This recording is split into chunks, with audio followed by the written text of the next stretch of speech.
differences in letting this and how this Canada side has been able to break through this year and reach that semifinal stage?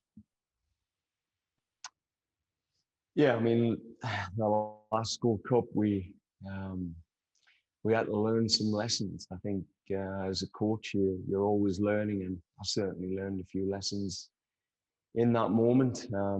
But it's 2 years ago, and I think since that time, you know, we've been able to grow as a team, recruit new players, and I think the last qualification process was really important for this group of men to build a resilience, a camaraderie in games where you knew if you slipped up, your country had no chance of reaching a World Cup in 2022. Our dreams would have been up in smoke. So, you know, that sort of pressure, that expectation, the scrutiny, the consequences, I think is just hardened the group.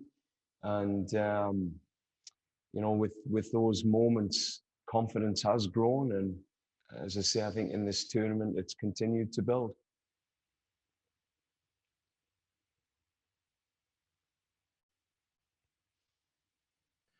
Hi, John. It's Neil Davidson from the Canadian Press. I hope you're well.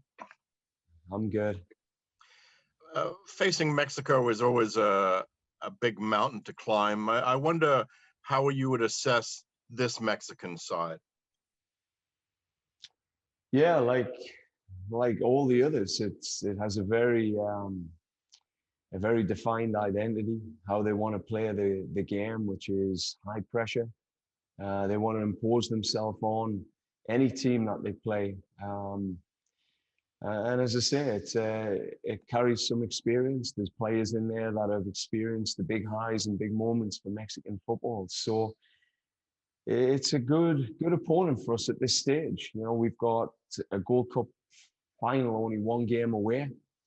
Our players are nothing but excited for this test, and we'll embrace, you know, whatever's going to get thrown at us. I think for us, you know, being in a semi-final for the first time in a long time, there's just an excitement going into it. So, you know, regardless of who the opponent is, I think we'll just be out there enjoying that moment and playing for our country, and hopefully, you know, putting a performance on that allows us to take it one more step into a final and really give this country something to celebrate.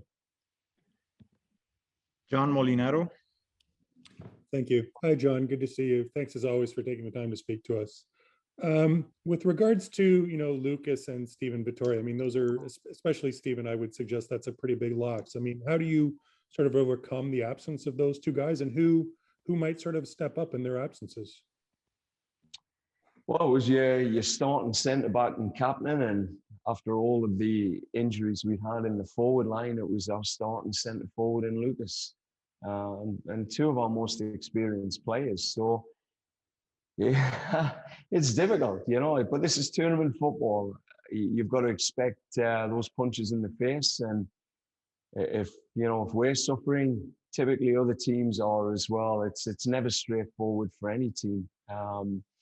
So I'm sure Mexico have got their challenges as well. But, you know, when you talk about stepping up, Teshuak Ndeli came in at short notice, and he stepped up in the Costa Rica game.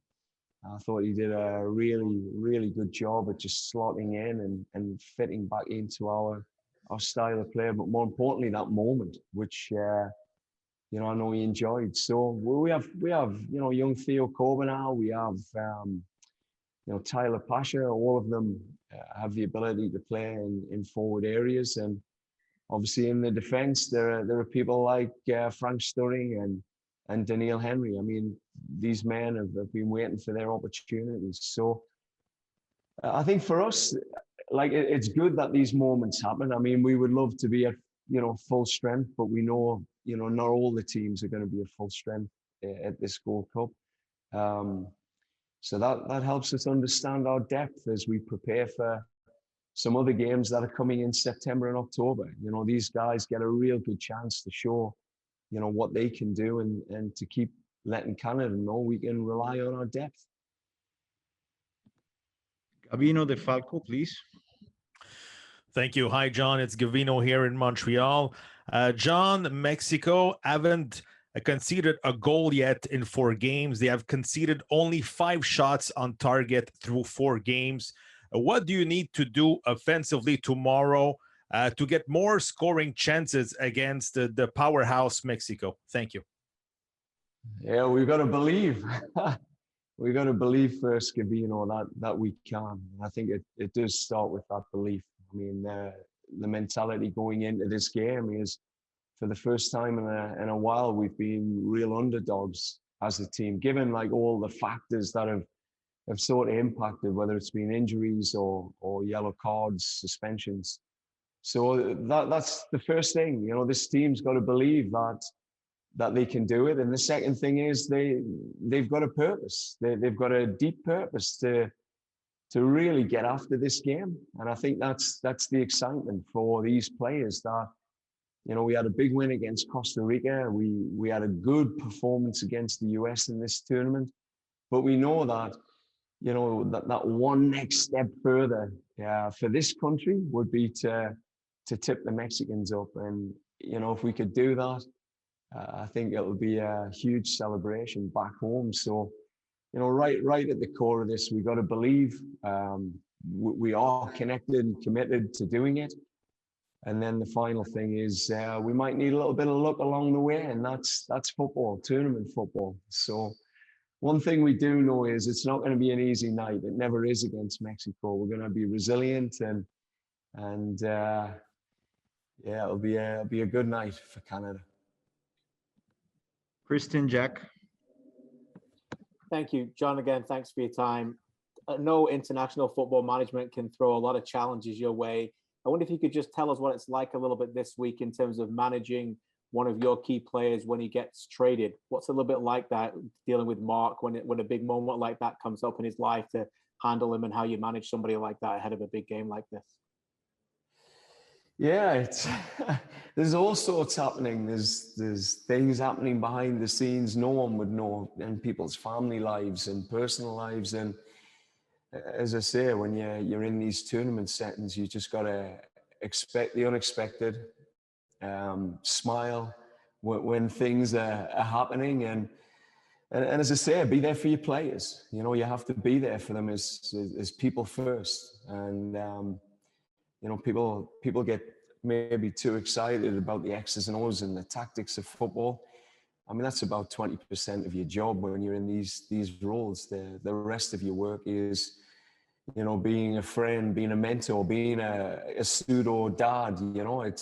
You take on a raft of roles. And this week, Mark's been super professional. I've been really impressed with his leadership. He's been in our leadership group, and I've never seen him this focused playing for his country. So I don't think it's affected him too much, Christian, but I think, that there's always stuff going on in these tournaments that the media would never know. And it's just, you just learn to embrace it and be ready for pretty much anything. Marcelino Hernandez. Hi, Coach. Marcelino Hernandez from ESPN Mexico. Do you have 2 players that play in Mexican League, like Stephen Eustaquio and Lucas Cavallini? How they could help to bring an opportunity to Canada to beat Mexico the next night? Yeah, well, I think Stefan played 4 minutes in Mexico before he did his ACL, and then obviously left the club, and Lucas unfortunately won't be playing. So the last time I think Lucas scored against Mexico, he was really up for that game. So those guys, I think Stefan, just as an experience with that style of football, I think he understands the high pressing and the high pressure tempo that you see in Mexican football. And I think with Lucas, well, he'll be behind the scenes just supporting the guys as he always is. He's an absolute rock, great character, and he'll be in the dressing room trying to ramp the guys up.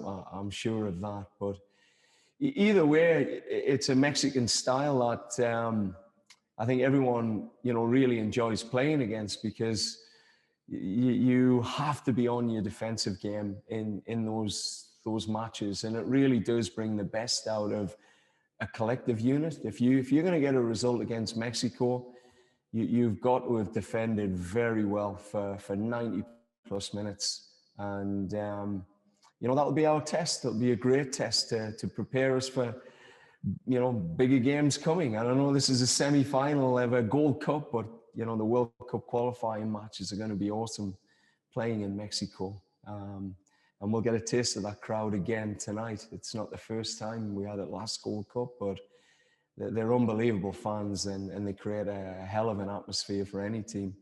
So again, we're going to embrace all of that and just enjoy it.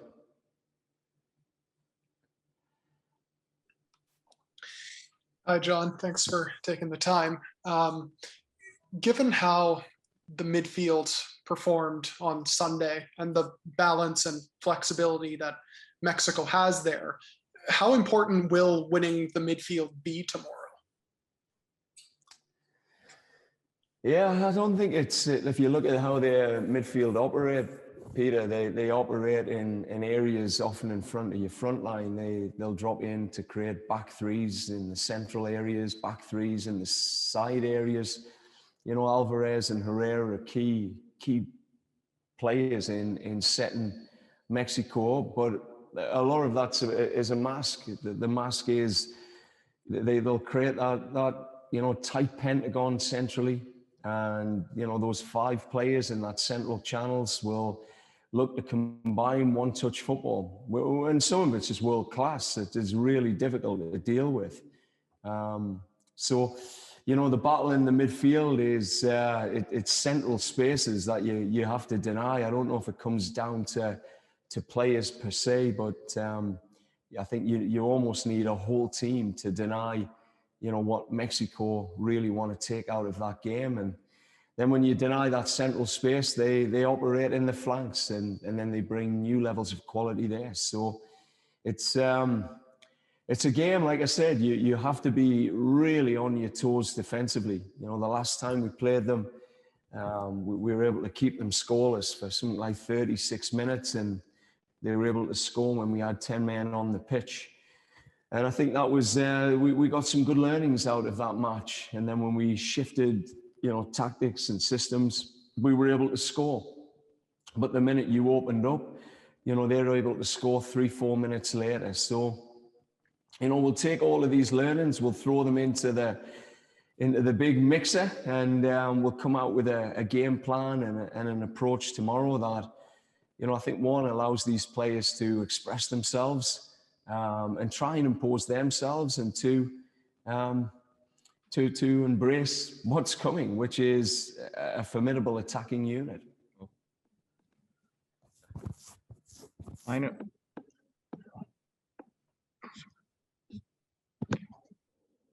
Final question to Richard Hanna.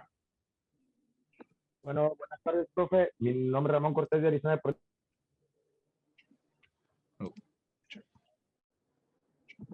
Go ahead, Richard. Richard Hanna. Richard Hanna.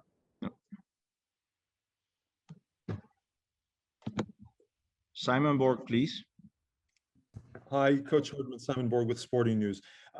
Coach Stephen Eustachio, he's become such an important part of the team. And I was hoping for a moment if you can go back and maybe share with us how you convinced him to represent Canada. What was your, how long did it take? What was that process like to ultimately convince him, and how satisfying is it for him and for you now to see it paying off? Yeah, it was a long process with Stefan. It was a 2-year process, and he had a big opportunity still with Portugal. Playing at national level at all age groups. We kept talking, and the presentations that I would share with him were very clear. You have a chance to be part of something very special in a country that is ripe to do something special. you could be remembered as that group of men that changed the country forever, or you could go and represent Portugal and be remembered as just one of those guys that represented Portugal at the multiple tournaments they go to, World Cups and Euros. And I think, you know, that vision of seeing Canada in the 2022 World Cup, leading that group there, and then having a home World Cup in 2026, you know, it was a big pull for Stefan. And I think when he got injured in Mexico, he had a really tough time with his ACL. And, you know, I stayed in close contact with him that whole period of time. We brought him in to a Canadian camp to help him get additional treatment and have our top medical staff work with him. You know, he didn't have, what I could see, great support where he was at in his club situation. So, you know, there was a lot of things that led to building a relationship, a partnership, a trust. And, you know, when push came to shove, yeah, he jumped on board, and I don't think he's looked back since. He's loved every minute of being part of this, and you can see he's enjoying his football in a red shirt. Hi, Junior. Thanks for your time. Last time you all played in the stadium and here in Houston, it was a really tough defeat to Haiti. So how motivating is it for you guys to get a crack at playing here in Houston in this stadium, and especially against Mexico in a semifinal? How geared up are you guys to maybe kind of extinguish some ghosts and make some history along the way? Yeah, of course. Where the team is motivated, especially last time around, it was a tough defeat, but we got a stronger squad now and a more relentless group here, and we're all motivated. It's a final game to get us into the final, so everybody on board and knows their roles, and looking forward to tomorrow's matchup.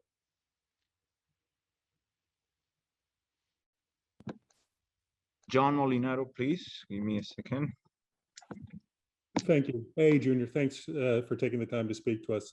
I'm not sure how much you've followed Mexico through this tournament, but I was just wondering what you've made of them and how you think Canada matches up, you know, from a tactical perspective, and what you're expecting in tomorrow's game. Of course, we're playing against the champions, so it's going to be a tough game, but we're up for it. We have nothing to lose. We got to go out there and fight and compete with them, especially coming off a good result we had last game against Costa Rica. The boys are motivated and confident going into this game to go out there and try to get the win. So we're playing against a great Mexican side, and but we're going to go out there and try force them into errors and capitalize on our chances. Owen Evans.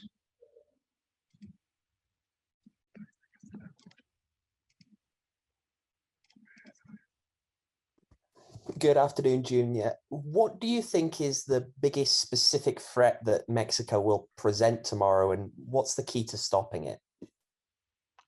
They have a good movement, and of course they move the ball well. So we just have to stay compact and minimize their chances going forward. If we could stay compact as a unit, and we'll be sure to counter on them, and we just have to be relentless and take our chances and shut them down. So it's gonna be a tough game. We're expecting a tough matchup against them, and going forward, no game is easy. So we gotta stay prepared and play to our strengths as well. I think they gotta fear us at the same time. We have good players here that can break the lines and really have them worry about us. So we're not going in the game on the back foot. We just have to stay organized, and sure we'll be fine. Christian Jack. Thanks for your time, Junior. Good to speak to you again. You mentioned earlier the improvement the team has made since the 2019 Gold Cup. As a senior member of the leadership team and as someone who's been around football for a long time, what is it about this group away from the pitch that is different now than that didn't exist potentially in 2019 when you put together the squad attributes? The bond in this group is something that's unmatchable. We've got a tight group here, a brotherhood, here that you can see takes it onto the pitch. Everybody's here to fight for each other with no egos here. So it's a tight brotherhood and a great team spirit that pushes us forward in games, and it can see that on the pitch, especially last game, the way we work for each other and everybody wants the best from each other. So that's what we didn't have in 2019, and it's just getting stronger and stronger each day. Orlando Castellán. Gracias. Mi pregunta va en español para que le puedan dar la traducción. Muchas gracias. Orlando Castellán, Servicio Informativo en Deportes. El partido mañana siempre los equipos le juegan a tope a México, pero hoy por hoy Canadá viene haciendo un buen torneo en esta Copa Oro. Ustedes, muchos ponen a México como favorito. ¿Eso les quita a ustedes un poco más de presión de que México sea el favorito y ustedes no? Y si jugarían con esa presión que vaya a tener México por lo que viene haciendo durante el torneo. Yeah, of course. Everybody has them as the favorites. They are the champions in 2019, so that puts a lot of pressure on their side, and just gives us nothing to lose. We just got to go out there and fight and give it our all. And we're looking forward to the matchups. Like I said, they're the champions, so they will be the favorites. But in our eyes, we have a lot to give, and they should be fair in us as well. Two final questions. Ramón Cortés, please. Muchas gracias. Buenas tardes. Preguntarte, a poco tiempo de jugar mañana ya contra México, con las estadísticas de ustedes, 10 goles a favor, México con 7 y México sin recibir gol, ¿cómo lo trabajan o cómo lo piensan ustedes para salir a jugar mañana ante México?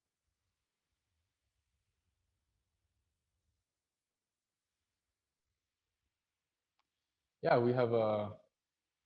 we're very good going forward, so I'm sure we create chances. We just have to be relentless and capitalize on our opportunities, and then stay solid defensively, because I know they will create some chances as well, because they're a good team. So if we take our chances in the right moments, it will be a great result for us, I believe. Final question, Gabino de Falco. Thank you so much. Hi, Junior. Thank you for taking the time. Junior, the crowd tomorrow is going to play a major part in the game. Do you feel that you have to survive the first 10 minutes to maybe have like a little bit of confidence going on in the match? Thank you. Yeah, of course. It's going to be a crazy atmosphere tomorrow. But in every game, you have to start off well. So we're not considering the fans to give us any extra pressure.